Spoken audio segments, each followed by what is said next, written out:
এ পর্যন্ত জুলাই সনদ বলি বা জাতীয় সনদ বলি, এই বিষয়ে স্বাক্ষরিত হওয়ার জন্য সবচেয়ে বেশি আন্তরিকতা আমরা প্রদর্শন করেছি। আমরা জাতীয় মূলনীতির ক্ষেত্রে আমরা আমাদের অবস্থান জানিয়েছি, আমরা কি বিষয়ে একমত। আমরা 70 অনুচ্ছেদের ব্যাপারে আমাদের পজিশন জানিয়ে আমরা সেখানে একমত হয়েছি এবং সেটা জাতীয় সনদে অন্তর্ভুক্ত হবে, সবাই সেটা একমত হয়েছে। এবং এরপরে পার্লামেন্টের স্থায়ী কমিটিগুলোতে সভাপতিত্ব দেওয়ার ক্ষেত্রে বিরোধী দলের কাছে সভাপতিত্ব দেওয়ার ক্ষেত্রে আমরা তখন একমত হয়েছে 4টি গুরুত্বপূর্ণ কমিটি সহ।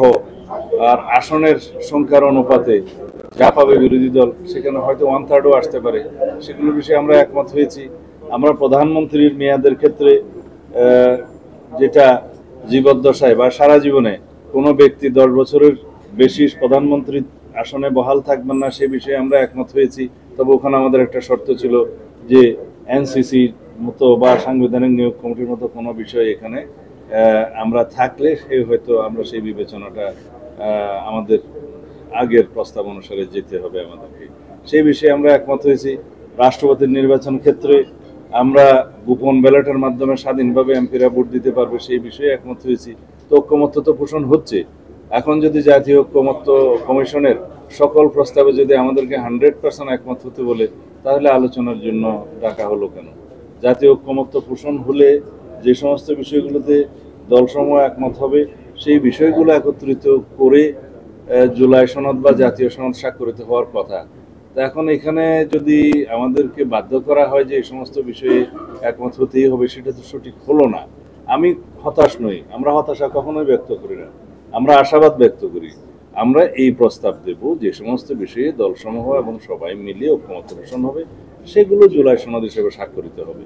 আর বিষয় যেগুলো এখনো আলোচনাধীন আছে, এই বিষয়ে আমি কোনো আলোচনার টেবিলে যেহেতু আছে, এই বিষয়ে আমি কংক্রিট কোনো সিদ্ধান্তমূলক কোনো কথা আমার দলের পক্ষ থেকে দেব না। যদি নতুন কোনো প্রস্তাব আসে ওই বিষয়গুলোতে গ্রহণযোগ্য, যেটা জাতির জন্য কল্যাণ হবে, সেটা অবশ্যই আমরা দলে আলোচনা করে পরে আবার জানাবো।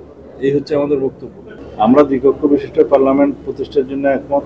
100 সদস্য বিশিষ্ট পার্লামেন্ট সেই উচ্চকক্ষ প্রতিষ্ঠা হোক, সেই বিষয়ে একমত। তবে নির্বাচন প্রক্রিয়া কিভাবে হবে সেই বিষয়ে যদি কোনো আরো সুন্দর প্রস্তাব আসে, গ্রহণযোগ্য প্রস্তাব আসে দেশের স্বার্থে, জনগণের স্বার্থে, আমরা সেটা বিবেচনা করব। কিন্তু সেরকম কোনো প্রস্তাব এখনো পর্যন্ত উঠে আসেনি। এই হচ্ছে দ্বিকক্ষ বিশিষ্ট পার্লামেন্টের বিষয়। আর নিম্নকক্ষের বিষয়ে, অর্থাৎ বিদ্যমান যেটা আমরা জাতীয় সংসদ হিসেবে জানি, সেখানে বর্তমান পদ্ধতিতে যেভাবে নির্বাচিত হয়, যেখানে ইংরেজিতে সেটা বলা হয়েছে পাস দি পোল, সেটা বলে, সে সিস্টেমে, মানে সরাসরি নির্বাচনের ক্ষেত্রে সংসদীয় আসন, সেই সিস্টেমে এই জাতীয় ঐক্য কমিশনের পক্ষ থেকে লিখিত প্রস্তাবে সেটাই বলা হয়েছে, আমরা সেটাতে একমত। হয়তো 2-1টি দল আলাদা কোনো মতামত থাকতে পারে, সে বিষয়ে আমি যাব না। তো সুতরাং এখন এই 2টি বিষয়ই আজকে অনিষ্পন্ন রয়ে গেল, জাতীয় ঐক্যমত্য এখনো হয়নি। জাতীয় ঐক্যমত্য কমিশনের কাছ থেকে প্রস্তাব এসেছে, সেটা ওনারা আবারও আলোচনা করবেন। তা আমরা আলোচনায় আগ্রহী। এখন এভাবে আর কতদিন আলোচনা করলে সেটা নিষ্পত্তি হবে অবশ্য জানি না।